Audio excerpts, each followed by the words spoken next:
Днес искаме да ви покажем следващото от поредиците ефективни упражнения. За целта ви е необходима топка. В случая аз ползвам топка с пясък. Много е важно да е мека за упражнението, защото така няма да си нараните ръцете.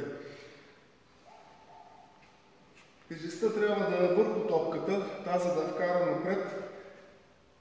Топката да е една идея пред раменете. От тук поемате въздух и все едно се гмуркате. Поемаме въздух, напред и назад. При движението имаме издишане.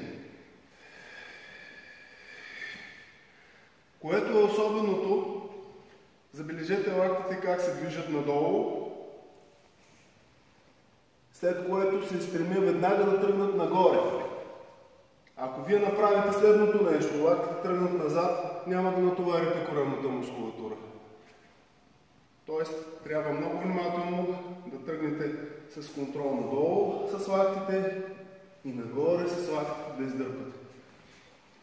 Упражнението натоварва много сериозно коремната мускулатура, гръдните мускули, гърба,